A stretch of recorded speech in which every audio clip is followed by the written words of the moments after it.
years of this, where if you're rich and you're well-connected and you're a friend of the president, you get all kinds of sweetheart deals. But if you're not, if you're a hardworking middle-class family, you get screwed.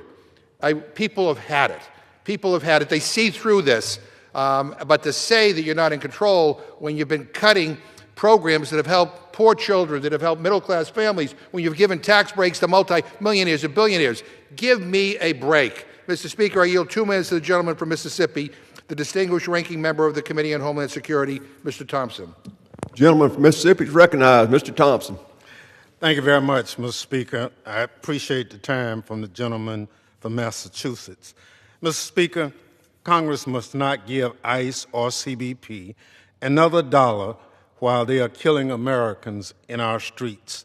We must protect our communities by demanding real change first. This is what our constituents elected us to do. As a starting point, the federal occupation of Minneapolis must end immediately. ICE must adhere to the Constitution and use only judicial warrants for its enforcement operation. Instead, just last week, ICE directed its officers to conduct more arrests without any warrants at all. DHS law enforcement officers must clearly be identifiable and prohibited from hiding behind masks. Racial profiling in immigration enforcement must stop. Sensitive locations like schools, daycare, hospitals, and churches must be protected. We must rein in the sweeping surveillance system DHS is using to crack down on Americans. CBP personnel must also go back to the border. The federal government must cooperate with state and local investigators in investigations, including the murders of Renee Good and Alex Prady. I've been an elected official, Mr. Speaker, like you have, in the state of Mississippi. Never have I seen an opportunity where federal, state, and local law enforcement didn't cooperate together on finding criminals. ICE has taken this to another level, and we're a better country than this. And Mr. Speaker, Kristi Noem must go. She has endangered the security of the United States, its people, and our institution of government. Again, vote no on the rule and the underlying bill so we can hold the Trump administration accountable. And I yield back. Gentleman yields. Gentleman yields. Gentleman from Georgia. Well, Mr. Speaker, it's important to remember that we stand in the midst of a second government shutdown. And I just have a question for the gentlemen from Massachusetts and Mississippi. Because we are in a shutdown today, and this vote is a vote that will help us end this shutdown later this afternoon, I'm curious, for how long are you prepared to block our military members from receiving not just their salary, but also the hard-earned pay raise? For how long are you willing to withhold the dues that are owed to the people that protect us? And I reserve. Gentleman reserves. Gentleman from Massachusetts. I thought the gentleman was asking me a question, but we would have a conversation. I will tell you, we don't want to shut down. We want you to reel in an out-of-control ICE agency that are killing American citizens right before our very eyes. That's what we want. And I don't understand for the life of me why that's such a heavy lift for my Republican friends. But that's what we're asking for. We don't want to shut the government down. We don't, that's not who we are. By the way, again, Republicans are responsible for the last shutdown. You went on vacation rather than stay in Washington to try to negotiate a deal. But here we are. All we're asking for is let's reel in this out-of-control agencies, and and my friends find that too difficult to comprehend. I now yield 2 minutes to the gentlewoman from Florida, Ms. Frankel. Gentlewoman is recognized. Thank you, Mr. Speaker. Mr. Speaker, let me be clear. I support the 5 bills that received bipartisan support, but I cannot vote for a package that includes funding for the Department of Homeland Security without immediate action to stop the ongoing violation of human rights and law by ICE that have turned into thugs and has turned our country, America, into a place that many of us don't recognize. Donald Trump promised to take violent criminals off the street, but instead His immigration enforcement has become a campaign of cruelty against peaceful people, tearing families apart, hollowing out businesses, and paralyzing neighborhoods with pepper spray and fear. And the crisis is national in scope, not just the headlines of the cold-blooded murders in Minnesota. The Department of Homeland Security has detained hundreds of thousands of decent people this year, often in unspeakable conditions and without a fair process. And that includes over 10,000 people in my home state of Florida. A mother nursing her baby torn away from her child. Largely good, decent mothers and fathers, workers who contribute to our communities. And we do need to take the time for bipartisan immigration reform. But today, we must rein in ICE. And that includes ending mass enforcement, roving patrols, requiring judicial warrants, mandating body cameras, ending total immunity, and repurposing the billions of dollars that are being used to menace our communities. Security does not require brutality. Enforcement does not require lawlessness. And our immigration policy should reflect our values, not force us to abandon them. We can secure our borders without terrorizing our neighbors, and I will not support funding that enables cruelty. Congress must act now. Impeach Kristi Noem and rein in ICE. I yield back. Gentlelady yields. Gentleman reserves. Well, Mr. Speaker, again, I think it's important to note the reason why we're here today is because Senate Democrats, along with some Senate Republicans, advanced legislation that enables us to fund the government. So I do find it interesting that our colleagues in the House here are so adamantly opposed to funding our government when 20 of their colleagues in the Senate, in their own party, not only support giving our troops a pay raise, but support paying and funding our government as it rightfully should be because of all the wins that President Trump has accomplished thus far. But I am curious, Mr. Speaker, with respect to this vote today, I hear over and over again commentary on ICE and operations therein. But again, no one has addressed the fact that today we are voting to pay our service members. It's a very simple vote. You can either vote yes to pay them or no to withhold payment and funds to them. And I'm just waiting for somebody to answer why that seems to be a bargaining chip that some of our colleagues on the Democrat side of the aisle continue to deploy at the expense of our service members. I reserve. Gentleman reserves. Gentleman from Massachusetts. Yeah, I would just say to the gentleman, unfortunately, under the Republican rule, we don't have regular order anymore. We should be debating appropriation bills one at a time. They bunch everything together. And by the way, not only do they bunch things together, they don't even call for amendments anymore. This is the most closed Congress in history. This is the Rules Committee, and this House of Representatives has become a place where democracy goes to die. My friend should be ashamed of what they are doing to this institution. I now yield 2 minutes to the gentlewoman from Texas, Ms. Fletcher. Gentlewoman is recognized from Texas. Mr. Speaker, in the nearly 2 weeks since the House last met, people across America witnessed the execution of another American citizen, Alex Preddy, by agents of the United States government, Border Patrol agents operating far from the border in Minneapolis. People across the country watched in horror as federal agents executed him and then immediately tried to assassinate his character, lying about who he is and what he was doing. The American people see through these lies, just as they see that this administration is taking actions every single day against its own people that are unconstitutional, un-American, and unconscionable. Everywhere, people are talking about it. In our House Democratic caucus, we're talking about what we can do about it. The only place that we're not talking about it is here, in this chamber, on the floor of the United States House of Representatives. As Mr. McGovern just noted, once again, the Republicans that control what comes to the floor blocked any amendments to the bill, stopping not just the policy proposed, but the policy debate about the potential solutions and the problems that they address altogether. And now they say we'll address them in 2 weeks. Mr. Speaker, we don't need 2 weeks. We don't have 2 weeks.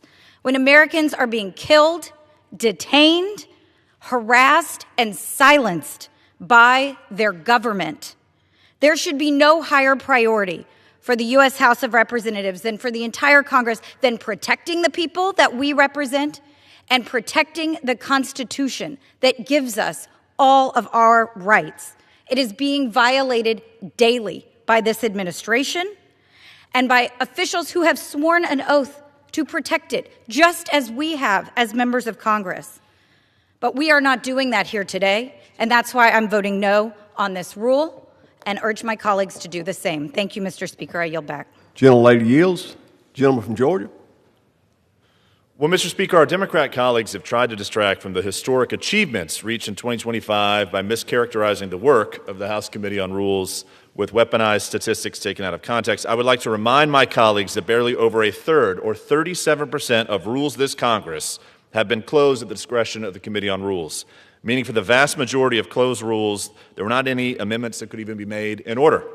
My friends all across the aisle, particularly my friend from Massachusetts, all too well knows the often Herculean tasks required of the Rules Committee and the difficult discussions when deliberating amendment decisions. The Rules majority believes in meaningful lawmaking, not partisan messaging exercises. We do not need to come up with partisan messaging amendments at the last minute in order to score political points or manufacture floor fights, but instead focus on advancing thoughtful, substantive legislation like the measures before us today through a fair and transparent process. And I also want to note, as I understand it, under my Democrat colleagues' stewardship of the Committee on Rules, he mentions abolishing tradition or what have you.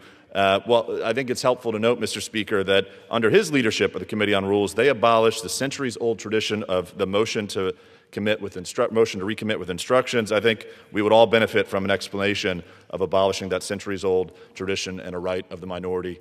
I reserve, Mr. Speaker. Gentleman reserves. Gentleman from Massachusetts. Yeah, Mr. Speaker, a lot of words to justify the most closed Congress in history. 83% of the rules have been closed. 8 out of 10. You don't even call for amendments anymore. And people know that it's a waste of time to come to the Rules Committee because you already tipped them off. There are going to be no amendments in order. And 90% of Democratic amendments have been rejected, and a big chunk of Republican amendments have been rejected. I'm sorry that your rank and file are such cheap dates when it comes to legislating, but they cave all the time and they vote for these crappy rules that are totally closed. So that's a bunch of bullshit. Let's be honest. That's what we're talking about here. That is just that's not an accurate assessment of what is going on here. I mean, this is the most closed Congress in history. You should be ashamed. I reserve. I want to remind members about using profanity during debate. Gentleman's recognized. Well, thank you, Mr. Speaker. First and foremost, I think when your arguments are hollow, that's when you revert to foul language, and I think that's evident as we've seen today. But again, I asked the question, Mr. Speaker, to the American people, and I hope that they demand an answer. Under the gentleman from Massachusetts stewardship of the Committee on Rules, they abolished a centuries-old tradition during the 117th Congress. I think we would all welcome, we are debating, in fact, procedure today. I think we would all welcome an explanation of that horrific abolishment of committee procedure. I reserve. Reserves. Gentleman from Massachusetts. Yeah, and Mr. Speaker, I just want to remind my Republican friends who just kind of go along to get along. I mean, Mr. Arrington, who's a chairman, 71% of his amendments have been blocked. I mean, I could write down the list. Congresswoman Mace, 76% of her amendments have been. Stubbe, 79% have been blocked. I go right down the list. These are all Republicans who just routinely get blocked. So, I mean, enough. This is a ridiculous argument. The bottom line is a lot of words to justify the most closed Congress in history, and I reserve. Gentleman reserves. Gentleman from Georgia. We reserve. Gentleman reserves. May I ask the gentleman how many more speakers he has on his side? Hold on. Oh. 1 minute for letter for All right, no, I'm sorry. I yield 1 minute to the gentlelady from New Mexico, Ms. Ledger. Gentlelady from New Mexico, got 1 minute. Thank you, Mr. Speaker. I rise today to speak up against Kristi Noem's Department of Homeland Security and speaking up is what we must do when we see that the Constitution is violated and the moral fabric of our nation is brutalized the same way they are brutalizing our communities and killing our citizens. Whether it's in New Mexico or Minnesota, fear has become a policy for ICE and CBP, and cruelty has become their strategy as they take money that is taxpayer money that could be used for affordable housing, for health care, for bringing down the cost of living, and they are spending it to terrorize our community. Following the Constitution, respecting the First, Fourth, and 14th Amendment should not be optional. It should never be up for a negotiation. We should make it a requirement and make sure that they do not have immunity, because then they act with impunity. And we should not give another penny to the Department of Homeland Security until we get accountability. And with that, I urge that we vote against this rule, and I yield back. Massachusetts? I reserve. You reserve? We're Gentleman from prepared to Georgia? close. We're prepared to close. Gentleman from Massachusetts? I yield myself the remaining time, Mr. Speaker. Without objection. Mr. Speaker, listening to the debate by my Republican colleagues, I know Republicans want to pretend like they're not in control because that absolves them of responsibility and accountability. They don't want to own their own record because they know their record sucks. They want to pretend like they're not in control because then they'll be because if they pretend like they're in control, if they acknowledge that they're in control, then they'll be held accountable in November. Now look what they've promised and compare it to what they've done so far. Tax breaks for billionaires. They make sure their big donors are taken care of while they screw over regular people. $40 billion to Argentina, hurting our farmers and ranchers, importing more beef from South America, bombing Venezuela, threatening to invade NATO allies. Meanwhile, prices are not down, prices are up because of their stupid tariffs and lousy economic policies. They promised to release all the Epstein files. They still haven't done that. In fact, they're covering up for the President of the United States. And people are struggling more than ever because Trump's economy sucks. They are making it easier for the elites, easier for the billionaires, easier for the Epstein class, and harder for everybody else. Maybe that's why even Republicans are finally acknowledging MAGA was all a lie. Of course, their members only acknowledge that after they leave. But let's listen to Trump's former top ally, Marjorie Taylor Greene. And here's what she said, and I quote, "I think people are realizing it was all a lie. It was a big lie for the people. What MAGA is really serving in this administration, who they're serving, is their big donors," end quote. Look at who Republicans have helped. They have been in charge for a year. They've helped big oil. They've helped big banks. They've helped big tech. Look who was in the front row at Trump's inauguration. Billionaires. That's all he cares about. And look at their promises to go after, quote, the worst of the worst when it comes to immigration. Another broken promise. Stephen Miller and Kristi Noem are not going after the worst of the worst. They're going after kids, VA nurses. They're deporting veterans, for God's sake. And so we are sick and tired of the broken promises and the lies. Enough. I talk to Republican colleagues all the time who privately confess to me that this is a disaster. And then they come on the floor and then they talk to the press and say everything is beautiful. That's just not reality. This president and this administration is taking this country in the wrong direction. We have people that are being murdered in our streets by U.S. federal agents. When is enough going to be enough? I mean, I can't believe this. Go along to get along. I get it. Everybody over there is afraid of the guy in the White House. But maybe you should be more afraid of your constituents. Maybe you ought to listen to your constituents because they're sick and tired of this BS. They've had it. They want Congress to be a body that fights for them, that fights to improve the quality of life for average people. They want this body to be a place where we debate important issues passionately and we skip all the crazy debates we have on trivial matters. We can do so much better. We can do so much better. But it requires, my friends on the other side of the aisle, to kind of grow a spine, to stand up and to say and do the right thing. This is nuts what's happening.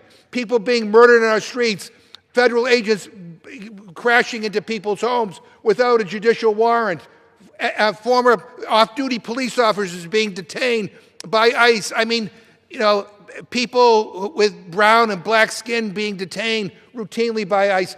This has to stop. And Mr. Speaker, I urge all my colleagues to vote no on this rule. Let's get to the negotiating table. Let's do something to reel in this out-of-control agency. But going along to get along is no longer an option. I yield back my time. Gentleman yields. Gentleman from Georgia is recognized. Well, Mr. Speaker, I'd first say that screaming doesn't make up for substance. But in closing, the rule I presented today, House Resolution 1032, enables the House of Representatives to carry out its responsibilities and to govern in an orderly and fair manner for the American people.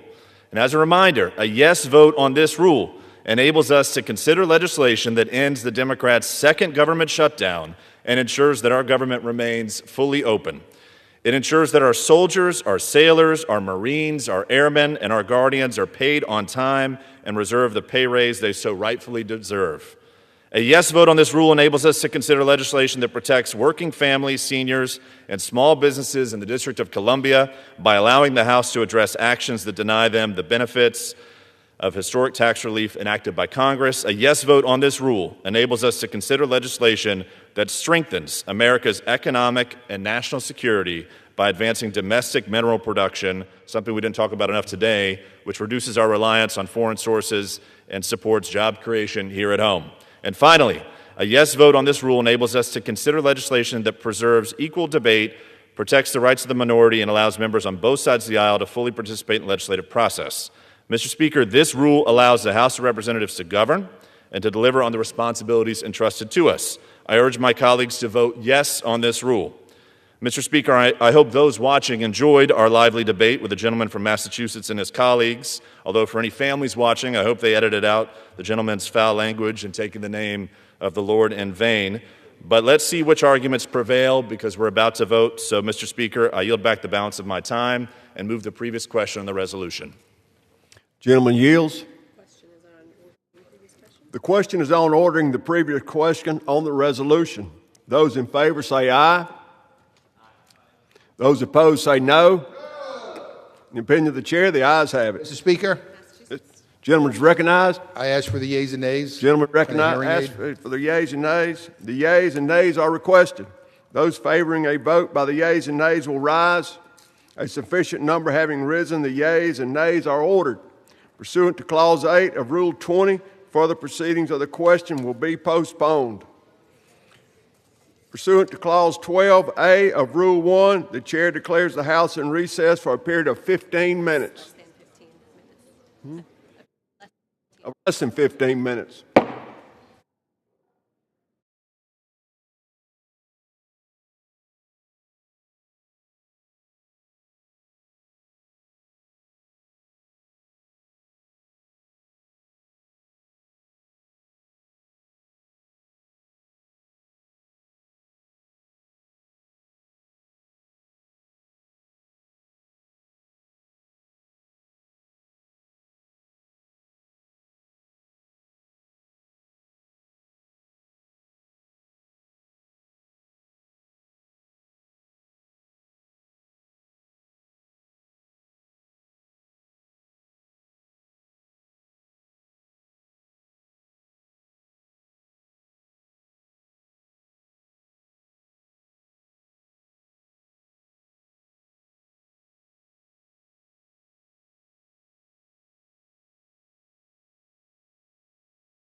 The House will be in order.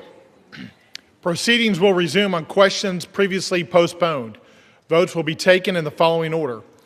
Ordering the previous question on House Resolution 1032 and adoption of House Resolution 1032 if ordered. The first electronic vote will be conducted as a 15-minute vote. Pursuant to Clause 9 of Rule 20, remaining electronic votes will be conducted as 5-minute votes. Pursuant to Clause 8 of Rule 20, the unfinished business is the vote on ordering the previous question on House Resolution 1032, on which the yeas and nays are ordered. The clerk will report the title of the resolution. House Resolution 1032, resolution providing for consideration of the Senate amendments to the bill H.R. 7148, making further consolidated appropriations for the fiscal year ending September 30th, 2026, and for other purposes, providing for consideration of the joint resolution, House Joint Resolution 142, disapproving the action of the District of Columbia Council, and approving the D.C. Income and Franchise Tax Conformity and Revision Temporary Amendments Act of 2025, and providing for consideration of the bill H.R. 4090 to codify certain provisions of certain executive orders relating to domestic mining and hard rock mineral resources and for other purposes. The question is on ordering the previous question. Members will record their votes by electronic device. This is a 15-minute vote.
vote. The yeas are 212 and the nays are 210. The previous question is ordered.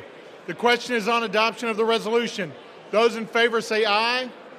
Those opposed, no. In the opinion of the chair, the ayes have it. Mr. Speaker, For what purpose does the gentleman from Massachusetts seek recognition? ask for a recorded vote. A recorded vote has been requested. Those favoring a recorded vote will rise, a sufficient number having risen. A recorded vote is ordered. Members will record their votes by electronic device. This is a 5-minute vote.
On this vote, the yeas are 217 and the nays are 215. The resolution is adopted.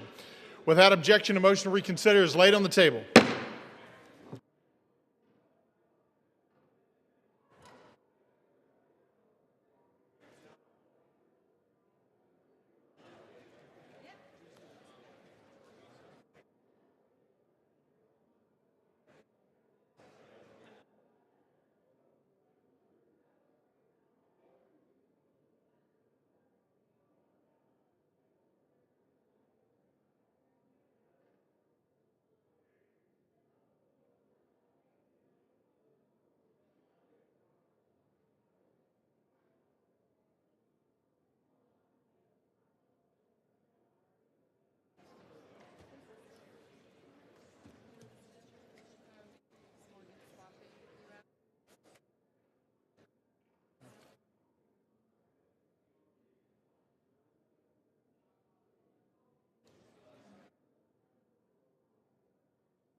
For what purpose does the gentleman from Oklahoma seek recognition?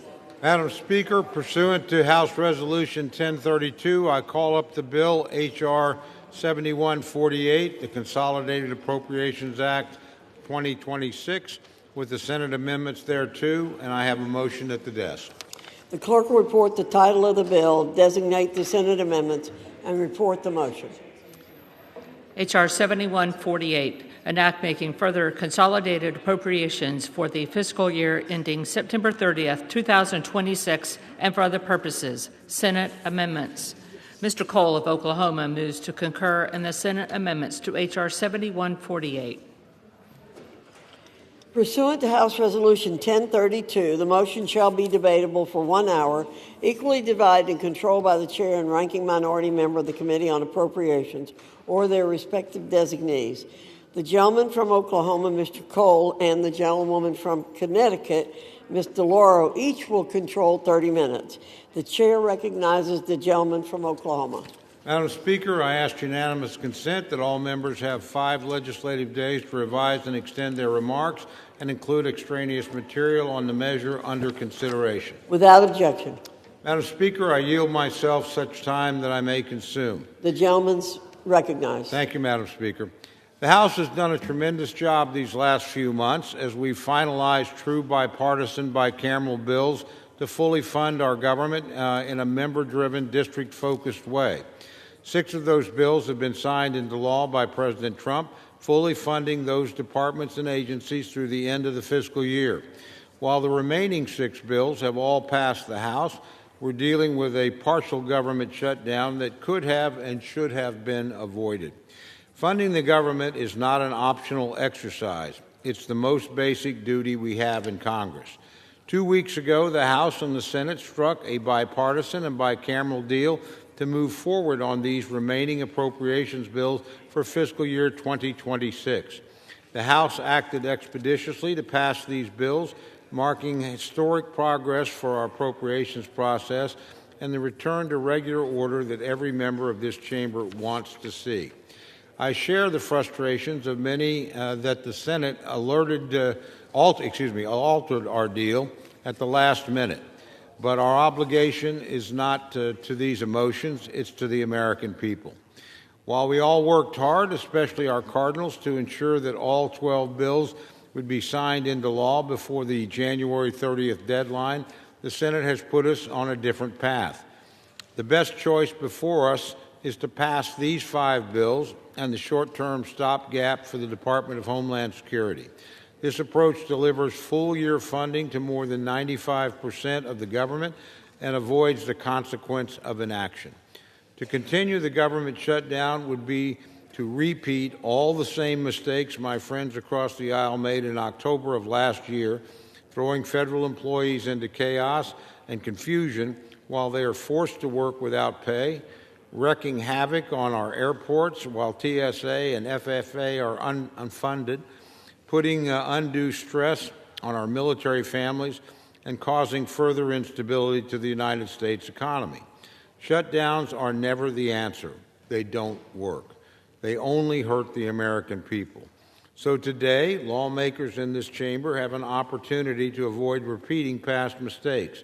I encourage everyone on both sides of the aisle to do the right thing and close out 5 of our remaining 6 appropriations bills for FY 2026 while enacting funding for core priorities, including strengthening America's defense and providing a well-earned pay raise to our troops, advancing life-saving biomedical research and critical education programs, enhancing the safety and reliability of our skies and infrastructure, supporting small businesses and strengthening cybersecurity, restoring American deterrence on the world stage, and reinforcing economic and community strength across the country. The package also includes a 2-week continuing resolution for our 6th and final bill, the Department of Homeland Security, which will give the White House additional time for negotiations. President Trump is leading by example and engaging directly with Democrats in good faith conversations on that front. He's also been explicitly clear that holding the government hostage is wrong. I wholeheartedly agree with him. As he stated just yesterday, and I quote, "We need to get the government open, and I hope all Republicans and Democrats will join me in supporting this bill and send it to my desk without delay." So I say to this chamber, let's get it done. The American people deserve stability, and they expect results. These bills deliver both. For anyone consulting their conscience, these measures have already passed the House with strong bipartisan support. The work has been carried out, and the responsibility now is to get it across the finish line. This vote is about governing responsibly and doing our jobs. I look forward to us nearing the completion of our FY26 duties, and I urge all members to support this bipartisan package. Madam Speaker, with that, I reserve the balance of my time. The gentleman from Oklahoma reserves. The gentlewoman from Connecticut is recognized. Madam Speaker, I yield myself as much time as I may consume. The gentlewoman is recognized. There are 2 paths before us today. One, if this bill passes, another, if it fails. If we take the first path, if the bill passes, here is what will happen. The Departments of Defense, Labor, Health and Human Services and Education, State, Treasury, Transportation, and Housing and Urban Development will be fully funded through the end of September. The Democratic wins we secured in this bill will be locked in. We will reject $163 billion in cuts to public services proposed by President Trump. We will increase funding for the National Institutes of Health Biomedical Research by $415 million, and we will provide over $66 billion for rental assistance programs. We turned back in the labor HHS bill 47 programs that the administration had slotted for elimination. In the housing, transportation and housing urban development, 24 programs were slotted for elimination. We reversed that. We will increase funding for child care and Head Start by $170 million, secure an additional $5.5 billion for humanitarian assistance, and boost funding for federal public defenders by $315 million. We will establish meaningful constraints on the Trump administration's ability to abuse the budget process, take expansive power over federal funding, federal spending away from Russ Vote, and reclaim it for the Congress. If not, the President and Russ Vote will be in charge of the funds and we will have no say. At the same time, funding for the Department of Homeland Security will continue at its current level for 10 days. And my friends, it's important to note that it is about 6 legislative days. If we do not pass another bill by next Friday, the department will shut down. Having passed the other full-year funding bills today, every other department would remain open. If we are not satisfied with where we are in those 10 days, 6 legislative days, we can withhold our votes without jeopardizing all of the important democratic priorities I just laid out and more. We will be in the strongest possible position to fight for and win the drastic changes we all know are needed to protect our communities. Judicial warrant requirements, no more detentions or deportations of United States citizens, an enforceable code of conduct, taking off the masks, putting the badges on, requiring the body cameras, real accountability for the egregious abuses we have seen. If we choose the second path, however, if this bill does not pass, none of that happens. Instead, we enter a prolonged government shutdown. Workers across the board, workers across broad swaths of the federal government would be furloughed, public services would be scaled back, paychecks would be missed. My Republican colleagues will only talk about those not getting paychecks, and you can hear it already. Instead of my Republican colleagues having to defend the Department of Homeland Security with what is happening across the country, lawless, reckless, out-of-control agencies marauding over our cities and towns and striking people where they work and where they live. Instead of increasing funding for the National Institutes of Health, new research grants would be frozen, interrupting efforts to treat and prevent deadly diseases. Instead of providing funding for rental assistance, payments would be delayed, and families would face the prospect of eviction. Instead of increasing funding for Head Start, Health and Human Services would be unable to issue new grants, jeopardizing access to early education for countless children across this country. Instead of reclaiming Congress's power of the purse, we would concede even more discretion to Russ Vote and the White House to abuse the budget process for their own partisan gain, which they would certainly exploit, as we have seen. And in 10 days, 6 legislative days, we would be in the same place with regard to Homeland Security that we would have been had the bill passed, except we will have lost all of the democratic priorities I have laid out. I have no illusions about ICE and for CBP. We must rein in these rogue agencies. We need to protect our communities. We need to protect the people and the children in our communities. We must have accountability for the egregious abuses we have seen. And it's understandable the rage and the fear and the outrageousness of what these activities have been all over this country. The only way we can get these things is to fight for and win them and let the public know what we are fighting for. Passing these 5 full-year funding bills today puts us in the best position to win that fight over the next 10 days, the 6 legislative days, and beyond, if need be. I strongly encourage my colleagues to support this bill today and continue to fight to protect our communities in the coming weeks. Thank you, and I reserve the balance of my time. The gentlewoman from Connecticut reserved. The gentleman from Oklahoma is recognized. Thank you, Madam Chair. Madam Chair, I yield 3 minutes to the distinguished chairman of the Transportation, Housing, and Urban Development Subcommittee of the Appropriations Committee, my very good friend, the gentleman from Arkansas, Mr. Womack. For how much time is the gentleman? 3 minutes. The gentleman from Arkansas is recognized for 3 minutes. Thank you, Madam Speaker. I rise in support of the consolidated appropriations package before the House today. Passage of this legislation means that Congress will have provided full-year funding to more than 90% of the federal government.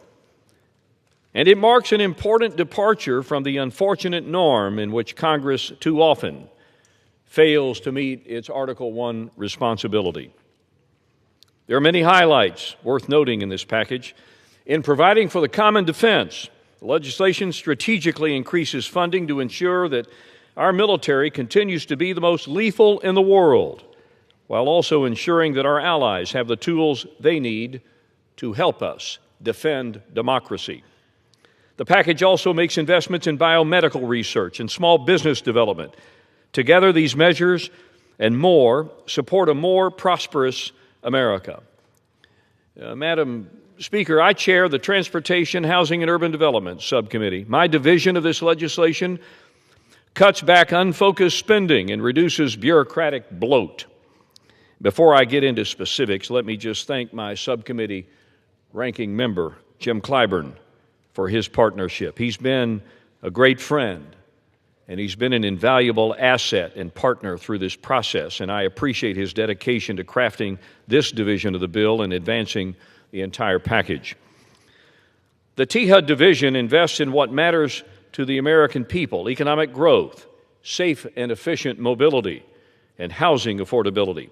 We prioritize safety by allocating over $22 billion for the Federal Aviation Administration. These dollars will fully fund air traffic control operations and enable the hiring of 2,500 new controllers.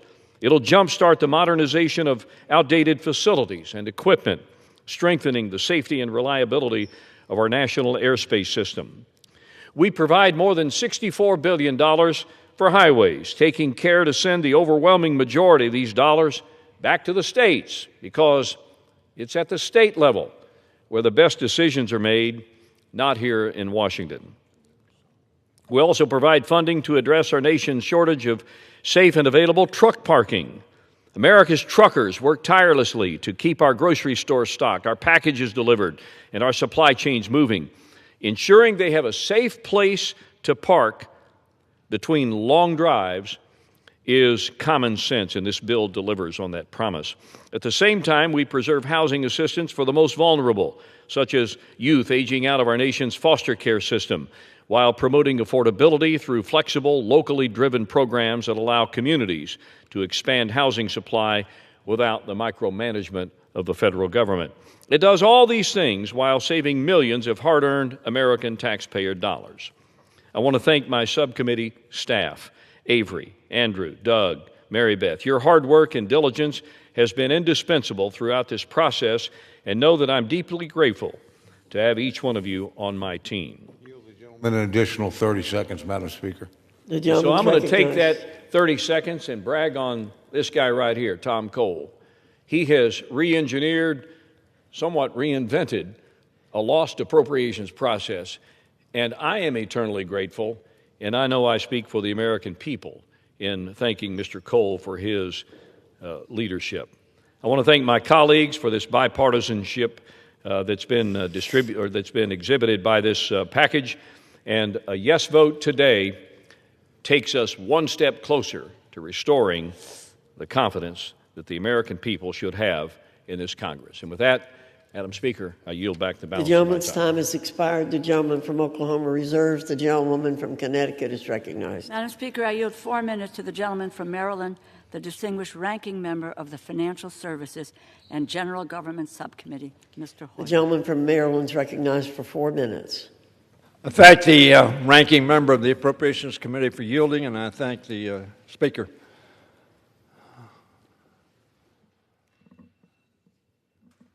There are 5 of these bills who are not controversial, or I suppose which are not controversial.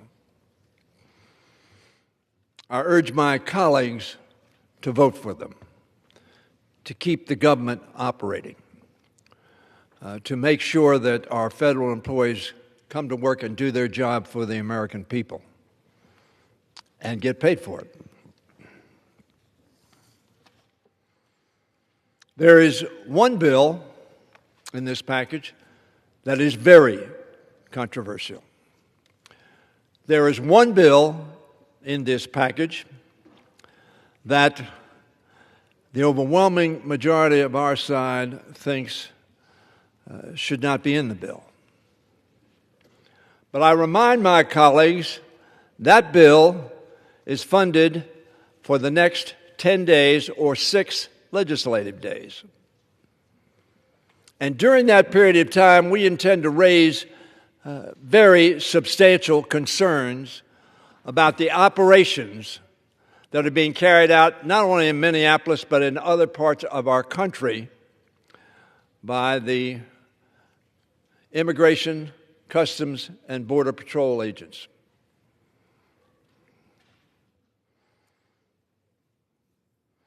The Constitution calls upon us to establish justice and ensure domestic tranquility. Many of my colleagues, I know, believe that voting against this bill will make a strong statement about the conduct that we see being carried out by the agencies I just mentioned. Let me suggest to them we need to have focus on that issue, because the other 5 issues that we face, the 5 appropriation bills have yet to been signed by the President of the United States and will fund about 76% of the government, are things that we have agreed upon. After they pass, after they're signed by the President, there will be a lot of time to debate the operations of Homeland Security. And in my view, the laws that they are breaking, the Constitution that they are not respecting, and the human rights that they are undermining. There will be time for that debate. There will be time for that action. Today is a time to fund the majority of government for the American people. Minneapolis has shocked the conscience of America. We ought to be shocked, angry, and disgusted by the taking of life of Renee Good and Alex Preddy. We the people want to end this violent occupation of our cities. We the people deserve answers. The Congress needs to rein in the Department of Homeland Security. That's why I voted, and so many of my colleagues voted against funding the Department of Homeland Security. Not because we don't need Homeland Security, we do, but we need it done within the context of the Constitution and the laws of this country and of our states. This Congress needs to ensure the federal government can continue to provide vital services to the American people. Voting for this bill does that. And voting for this bill also gives us the opportunity to constrain 6 months, 6 days essentially of funding for the Department of Homeland Security. Unfortunately, out of the regular order, they're funded for the balance of the year in many respects. So this compromise bill serves the interest of funding our government for the American people and giving us the opportunity to constrain and to ensure that there are meaningful, substantive, substantial reforms and restraints placed upon the operations of the Department of Homeland Security, as it must be.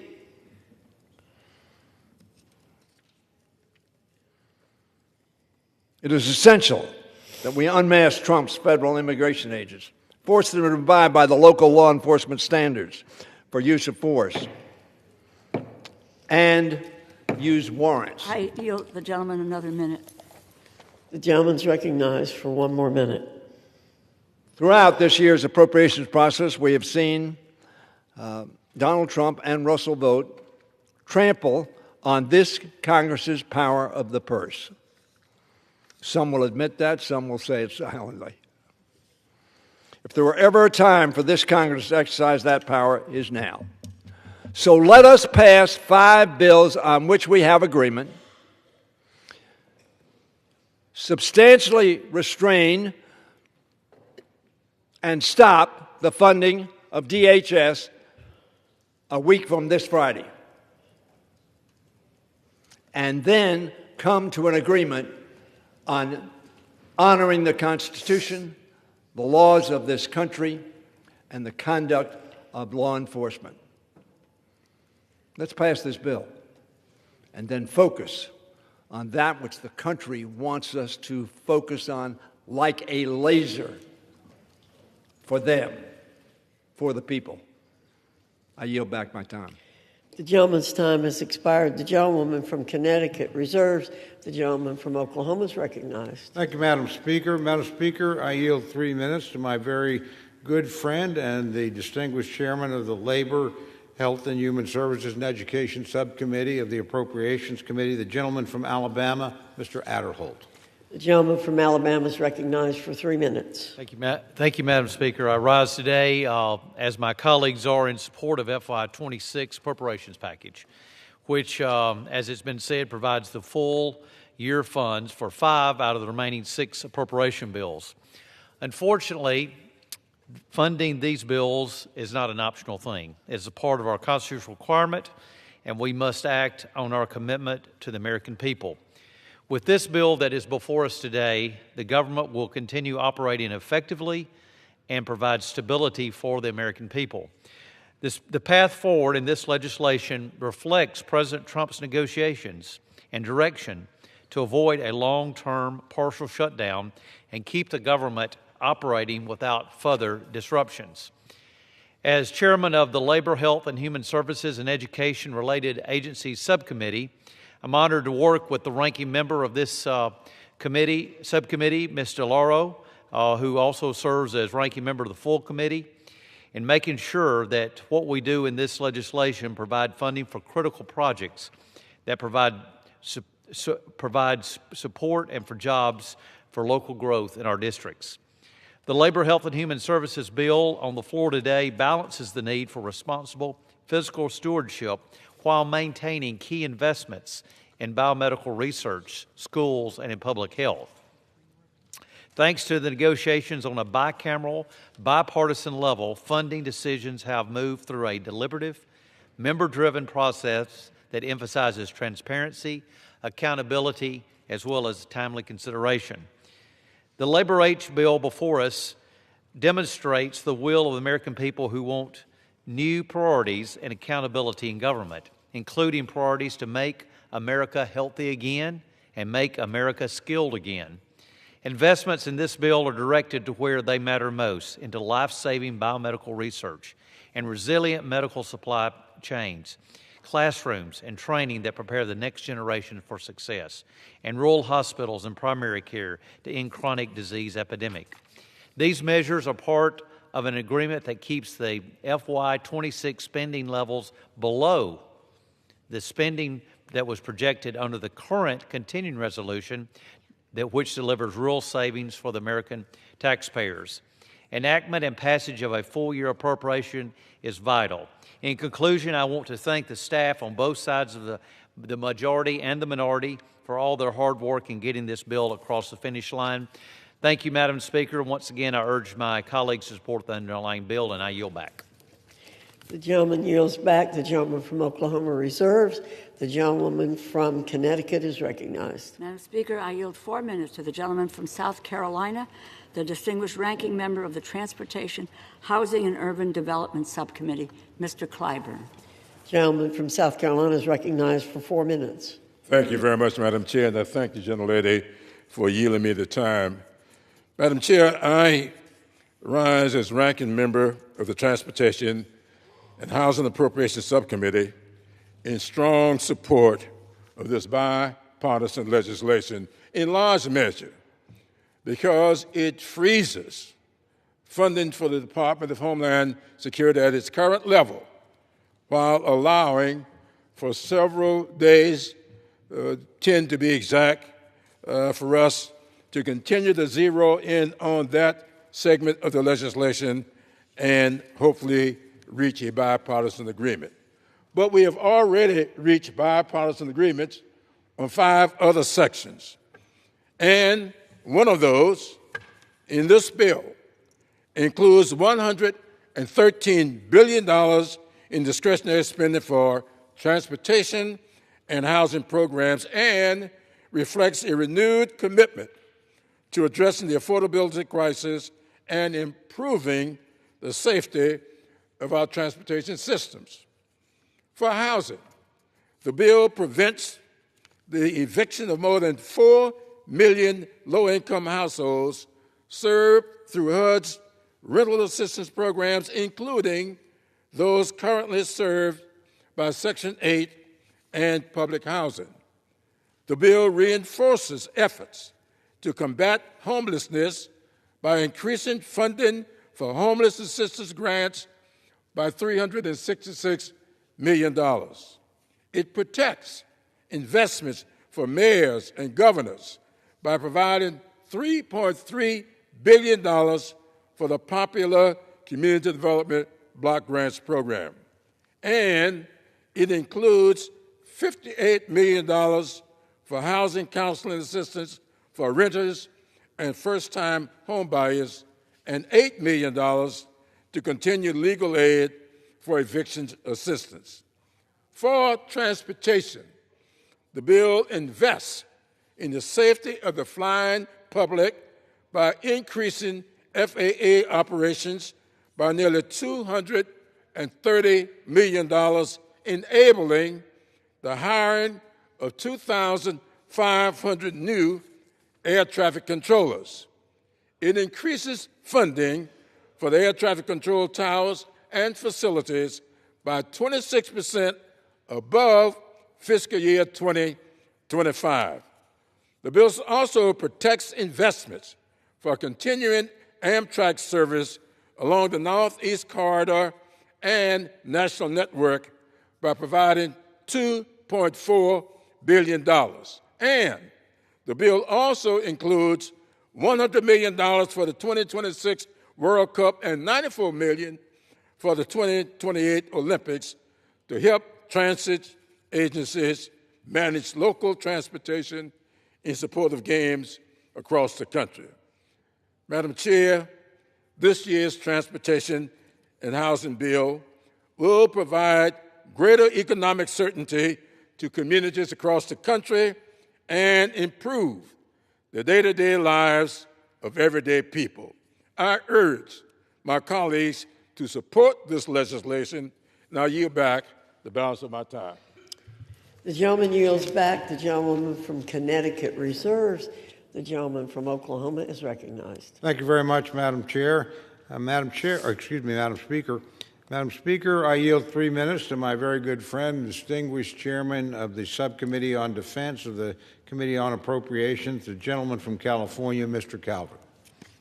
The gentleman from California is recognized. Thank you, and I want to thank my good friend from Oklahoma, Chairman Tom Cole, to a job well done. I rise today in strong support of the Senate amendment to H.R. 7148, which includes my bill, the Department of Defense Appropriations Act of fiscal year 2026. This legislation was a true bipartisan effort by all 4 corners of the Defense Appropriations Committee. The world is more dangerous than ever.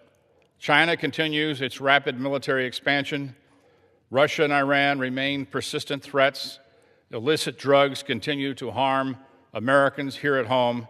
This bill answers to that challenge. It provides $839.2 billion to strengthen deterrence, support the administration's America First defense agenda, and to modernize our force.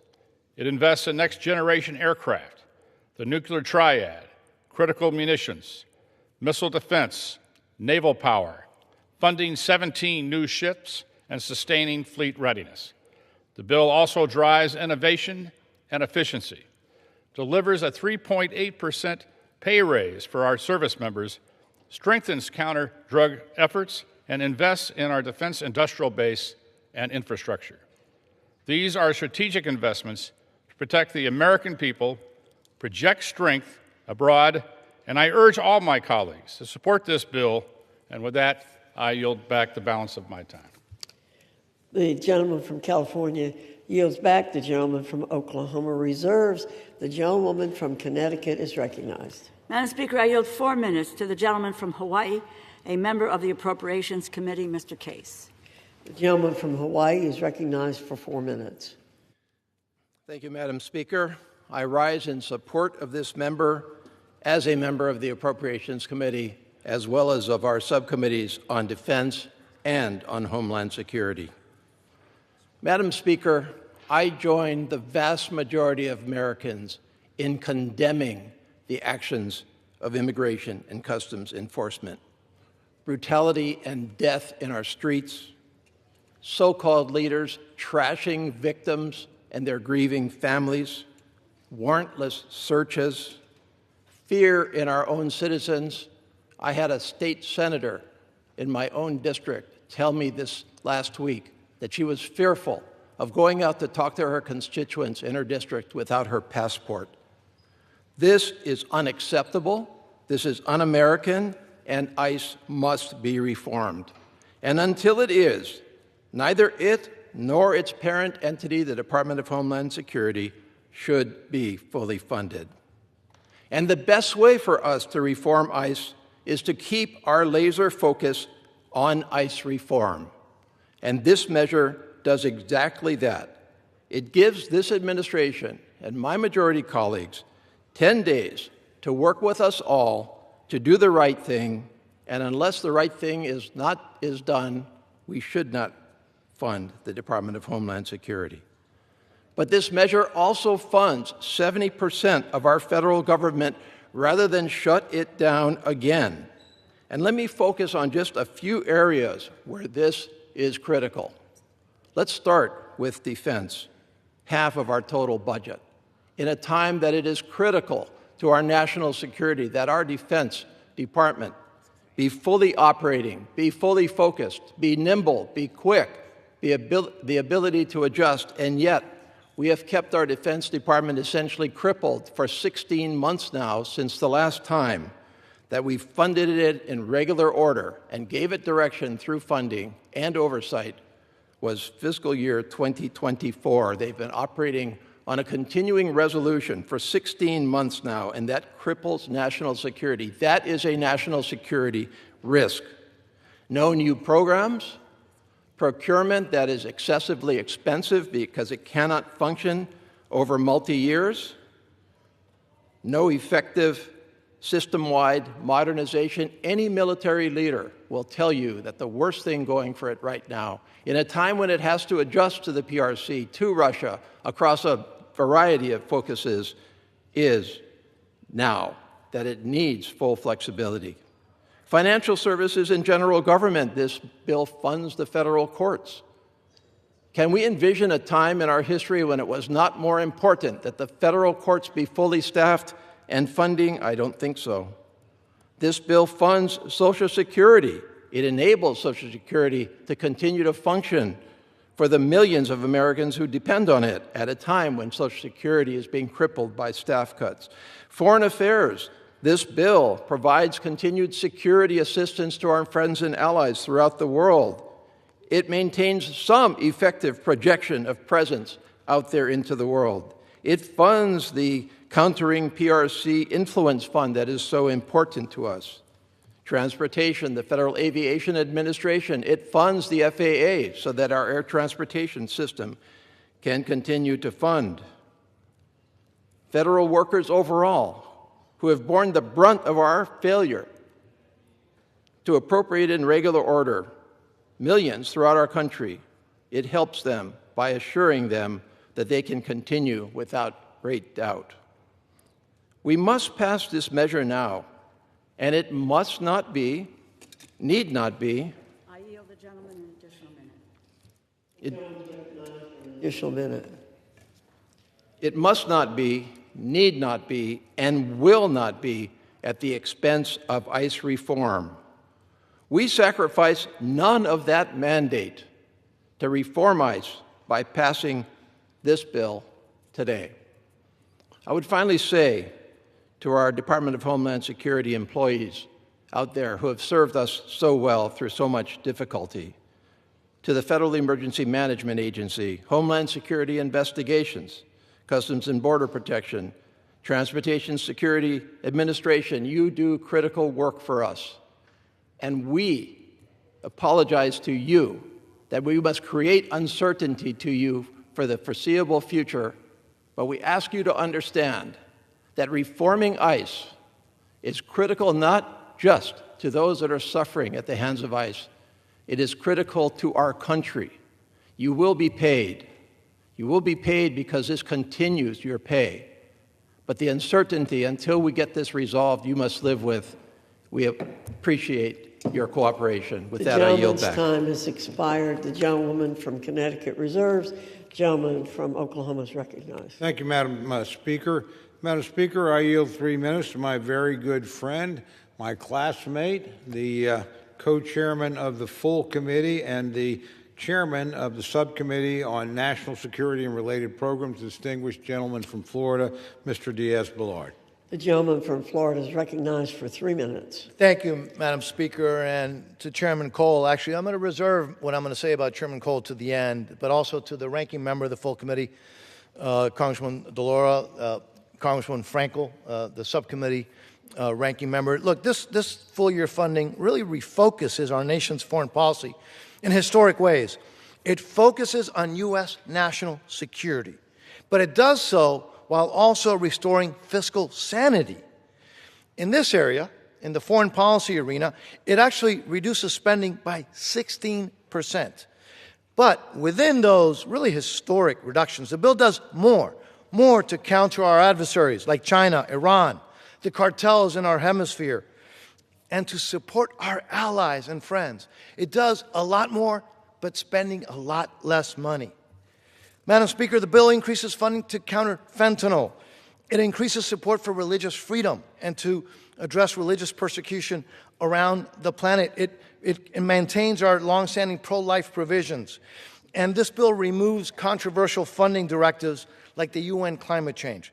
It makes double-digit reductions to the UN funding, and it, more importantly, or equally as important, it gives the Secretary of State the tools and leverage to demand much-needed reforms. These are historic changes, and this approach, again, protects American taxpayer, but also the national security interests of the United States. Now, Madam Speaker, we would not be here debating this if it wasn't for the brilliant, persistent leadership of the full committee chairman. A lot of folks said that we would never get here, that we would end up with another long-term CR, which would have been so detrimental to our country. But I will tell you, it was Tom Cole, yes, with his partners, but Tom Cole who brought us this far, who are going to actually get these bills passed, send them to the President for his signature. Mr. Chairman, we owe you, the country owes you, a debt of gratitude. Thank you, sir.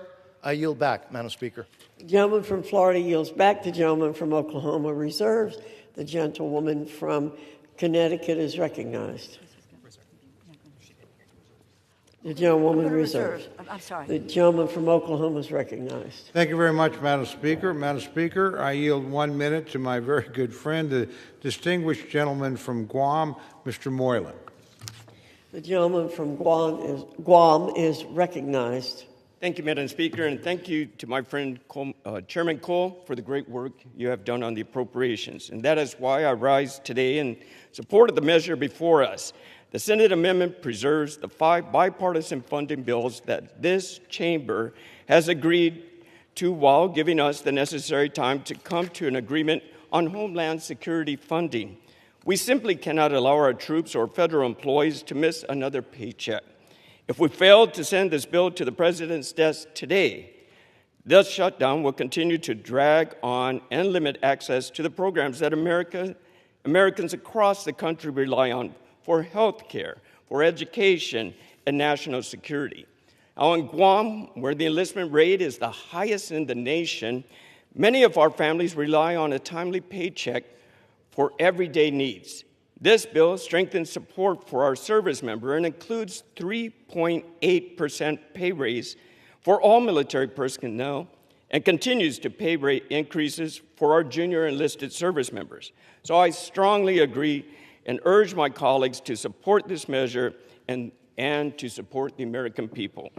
I yield back. Gentleman's time has expired. Gentleman from Oklahoma reserves. Gentlelady from Connecticut is recognized. I reserve. Gentlelady from Connecticut reserves. Thank you very much. Gentleman from Oklahoma. Thank you very much, Mr. Speaker. Mr. Speaker, I yield 1 minute to my very good friend, distinguished gentleman from California, Mr. Kiley. The gentleman from California is recognized for 1 minute. Mr. Speaker, the passage of this legislation will kick off a 10-day negotiation around an issue that is causing deep divisions throughout the country. I do believe we can come together around a set of reforms that will advance and focus the mission of Immigration and Customs Enforcement while protecting our officers and protecting the public. But such reforms must go hand in hand with a commitment to stop jurisdictions like Minnesota and California from releasing dangerous, wanted individuals as some sort of act of defiance, thereby forcing immigration authorities to go into communities rather than have an orderly transfer in a custodial setting. I want to read a quote on this topic. It reads as follows: "I do not consider it in the service of public safety to release an individual into the community when that individual can be released to Immigration and Customs Enforcement for prompt removal."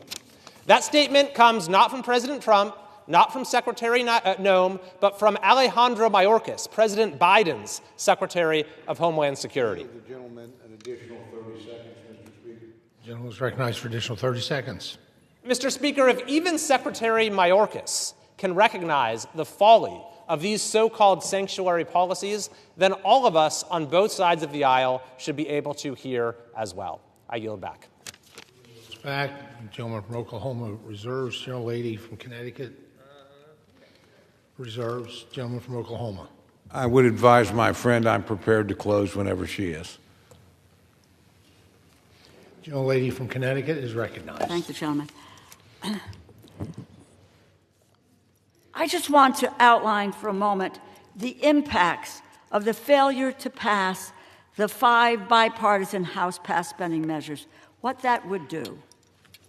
Military personnel, extended shutdown will harm both military and civilian personnel at DOD who could not legally receive pay during a shutdown.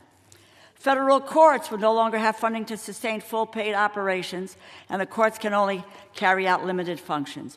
The community development financial institutions, if that lapses, the money will be withheld in funding for over almost 1,500 credit unions, banks, and community financial institutions. The SBA would be unable to approve $170 million per day in loan assistance. Social Security Administration. Thousands of Social Security Administration employees would likely be furloughed, delays on the SSA's 800 number, limited hours of operation. The National Institutes of Health freeze funding for new research grants, including research, cancer, Alzheimer's, ALS, heart disease, diabetes, kidneys, mental health, maternal mortality, infectious disease, genetic diseases, and the list goes on and on and on. Community health centers would receive only partial funding to provide health care services for low-income patients. Head Start, if funding lapses, thousands of low-income children would be at risk of losing access to Head Start programs. Senior nutrition grants are at risk. That's Meals on Wheels as well as congregate meals. Worker protection agencies would likely furlough federal staff who are responsible for investigating wage theft, safety and health hazards in high-risk areas. That's just a small smattering of what the impact of the failure to pass these 5 bills, 5 bipartisan bills, where we had 341 yes votes in this chamber not 3 weeks ago. Now, some might say, well, what do you think about what ICE and the CBP are doing? I'm not unaware of that. I share the anger. I share the outrage of what they are done. And it is, yes, it's Minnesota, but it is also what's happening all over this country. People are being beat up. They're being pulled out of schools, pulled out of churches, and people frightened to death that they carry their passports with them. Their passports.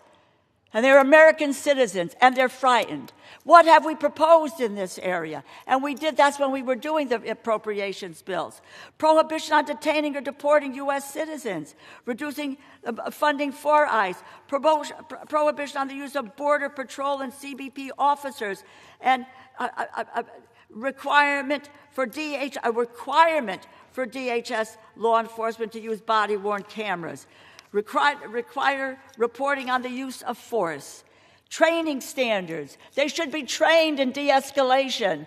And that's what ought to be happening in this, instead of fomenting escalation. Requiring ICE warrants. And there are other things. And I might add, just so that the people on the committee here understand, in June of 2025, the House Appropriations Committee advanced the FY 2026 Department of Homeland Security Appropriations Bill. It included bipartisan reforms and safeguards designed to protect U.S. citizens and vulnerable communities. However, when the bill was renegotiated in January 2026, these critical reforms were removed, but Democrats and Republicans voted for these reforms, and they must do it again. And the list goes on. No funds if DHS violates the First Amendment, the Fourth Amendment, the Fifth Amendment. No funds for detaining again and deporting U.S. citizens. No prohibition on video recording for ICE. This was all passed in an Appropriations Committee and then stripped out. The fact of the matter is, look, we need to focus like a laser in these 10 days, 6 legislative days on DHS. Let's not have to focus on 5 agencies where there is agreement on what we do. And there is agreement on our side of the aisle. Despite what the press may report, there is now a single Democrat in this body who believes what ICE and the CBP are doing is acceptable. And I cannot believe that a number of my Republican colleagues feel the same way.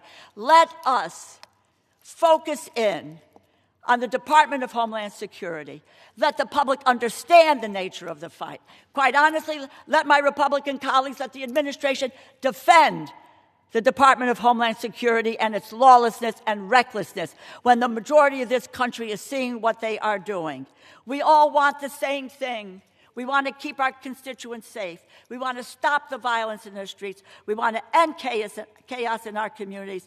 And that these out-of-control agencies have created. The simple truth is we have a better chance of imposing real constraints on ICE and the CBP if this bill passes than if it fails. We have a better chance at securing justice. Justice for Renee Good and Alex Pretty and all of those people all over this country who have been harassed, who have been beaten, who've been taken out of their homes, 5-year-old children being detained. That's a reality. Nobody wants that. But we have a better chance of justice for these folks if this bill passes rather than if it fails. We have a better chance of putting an end to what has become a season of terror if this bill passes than if it fails. I'm asking my colleagues, understand the moment, meet the moment. We have an opportunity over these next several days to lay out the arguments against what the Department of Homeland Security and its leadership and what this administration has wrought on the American people. We serve in this body to be responsive to the American people. They are clamoring and they are crying out for help. We can help them with passing 5 bills that meet their needs. And we can help them by gaining control and focusing our ire and our anger over an agency that is run, in my view, by incompetence, by lies, and by terror. That is not who we are. Those are not the values of the American people. It is not the values of the people in this body. Everyone sees what is happening. And we can't let go of the gains that have been made that make a difference in people's lives, in the education of their kids, in their health, their safety, of looking at substance abuse and opioid addiction and how we can deal with that, transportation, rent assistance, homeless assistance, maternal mortality, child care, Head Start. It is two paths that we face today. One, if we pass the bills, and what our opportunities are to make a difference and make changes in an agency so needed to be changed. And I do believe we all recognize that. And at the same time, to say to the American people, we understand the crisis of a cost of living that you have. And we are there to defend you and your family and to make life and make government work on your behalf. That is our responsibility. I view that as my responsibility as the ranking member of the Appropriations Committee. This is the way our government functions. I thank you. Again, we have a better chance to end the season of terror. I thank you, and I yield back. Gentlelady yields back. Gentleman from Oklahoma is recognized. Thank you very much, Mr. Speaker. Mr. Speaker, I yield myself the balance of my time. Mr. Speaker, when you reach a point like this, there's a lot of people to thank. I want to begin by thanking the President of the United States. He supported each and every one of these tranches of bills that have been brought to the floor during this critical month where we completed the appropriations process. We would not be here today without him. We would probably not be voting on this bill without him. He was working today tirelessly to make sure we followed our own procedures and brought this bill to the floor. So I want to personally thank President Trump for his contribution to funding the government.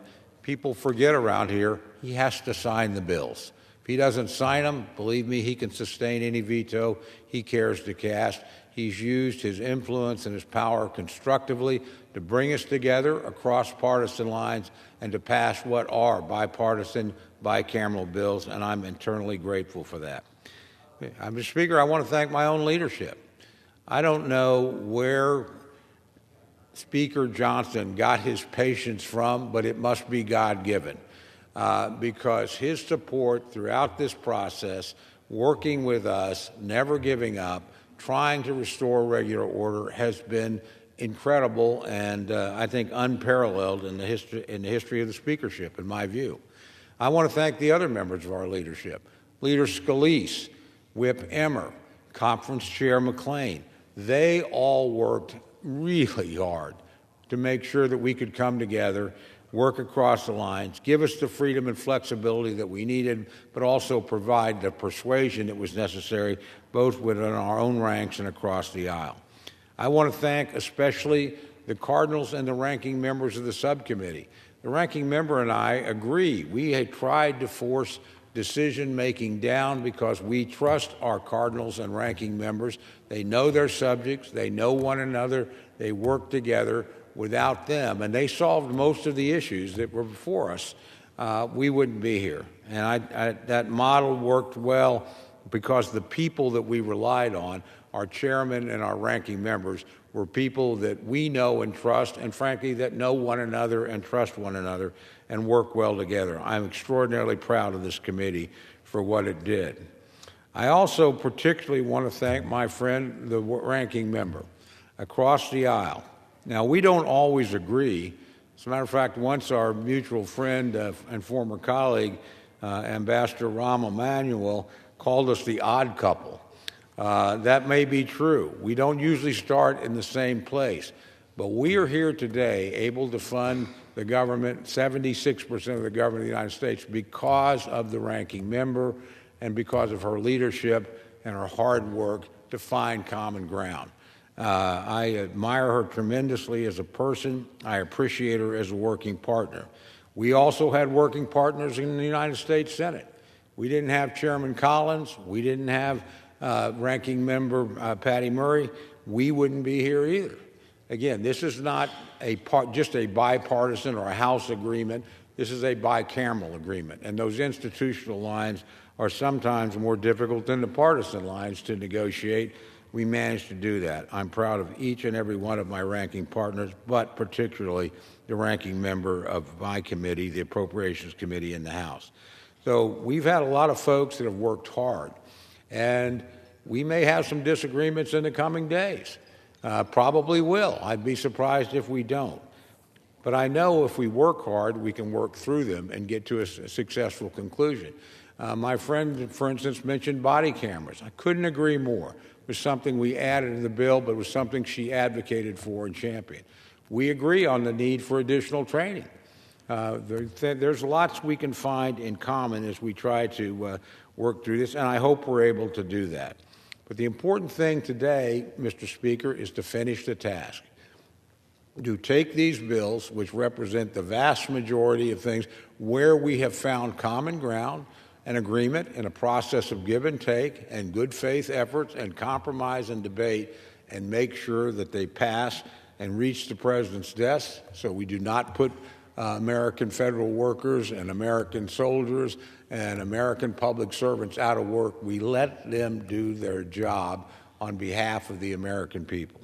So with that, Mr. Speaker, I want to urge all my colleagues on both sides of the aisle to support what is genuinely a bicameral and bipartisan product, and one that the President has signed and urged, or will sign, and has urged us to pass. And with that, Mr. Speaker, again, I urge passage of this legislation, and I yield back the balance of my time.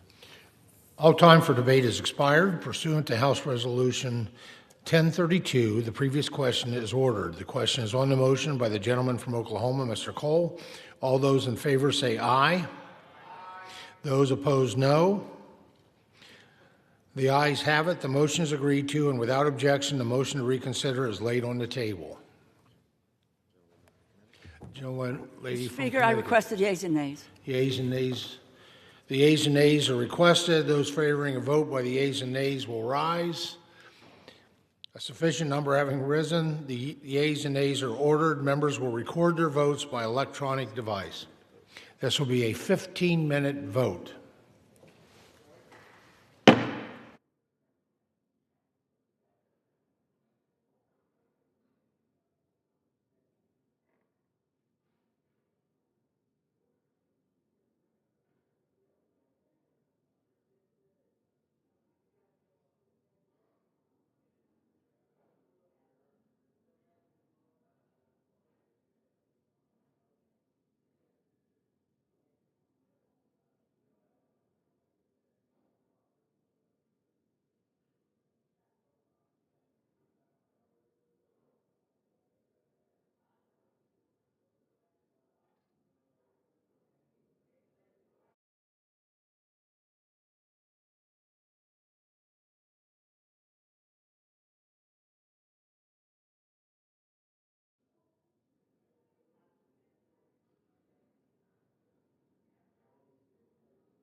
On this vote, the yeas are 217 and nays are 214.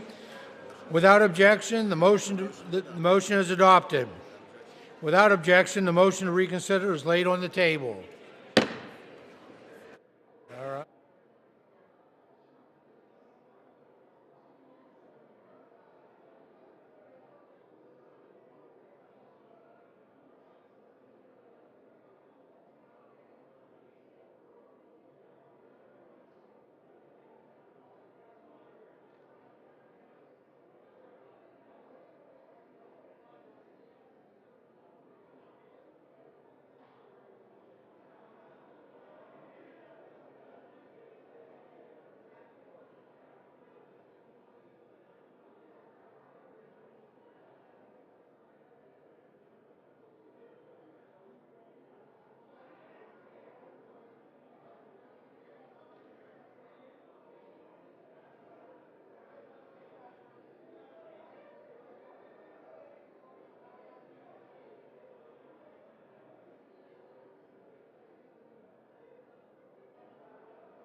The House will be in order. The House will be in order.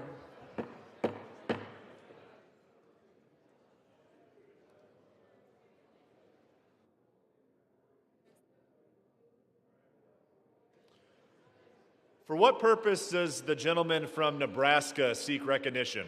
Mr. Speaker, I ask unanimous consent that the Committee on Armed Services be discharged from further consideration of the bill, H.R. 7211, and ask for its immediate consideration in the House. The clerk will report the title of the bill. H.R. 7211, a bill to authorize the President to award the Medal of Honor to John W. Ripley for acts of valor during the Vietnam War and for other purposes.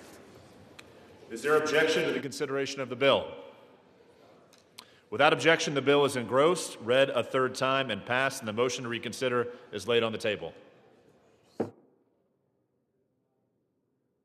Purpose is the gentleman from Nebraska seek recognition. Mr. Speaker, I ask unanimous consent that the Committee on Armed Services be discharged from further consideration of the bill, H.R. 3377, and ask for its immediate consideration in the House. The clerk will report the title of the bill. H.R. 3377, a bill to authorize the President to award the Medal of Honor to James Capers, Jr. for acts of valor as a member of the Marine Corps during the Vietnam War. Is there objection to the consideration of the bill?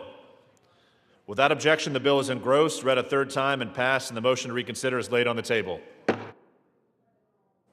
For what purpose does the gentleman from Nebraska seek recognition? Mr. Speaker, I ask unanimous consent that the Committee on Armed Services be discharged for further consideration of the bill, H.R. 7194, and ask for its immediate consideration in the House. The clerk will report the title of the bill.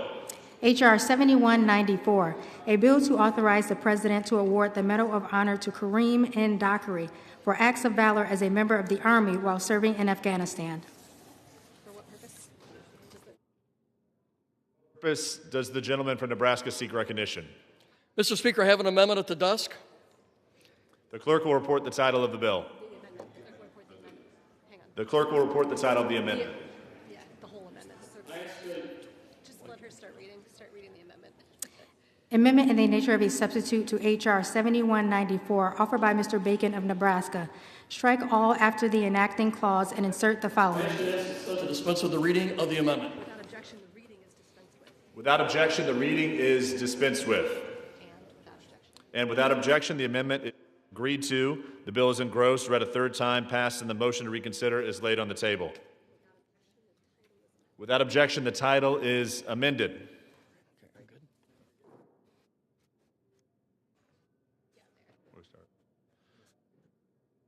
Now entertain requests for 1-minute speeches. For what purpose does the gentleman from Pennsylvania seek recognition?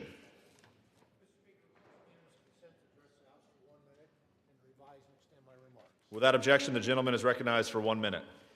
Thank you, Mr. Speaker. I rise today to recognize the Susquehanna Regional Emergency Medical Service, which recently received the 2025 Dick Furno Career EMS Service of the Year Award.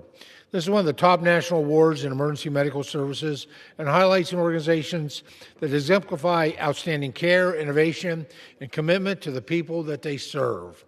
The Susquehanna Regional EMS covers a 3,000 square mile region covering townships across 4 counties. Their EMS has a team of over 170 EMTs and responds to over 20,000 calls annually. Susquehanna Regional EMS is dedicated to serving the community and has worked to ensure patients beyond the hospital are protected. The center has donated over 100 AEDs to various counties and has helped train residents in critical life-saving skills. Representatives from Susquehanna Regional EMS will accept their award on stage at the EMS World Exposition in Indianapolis.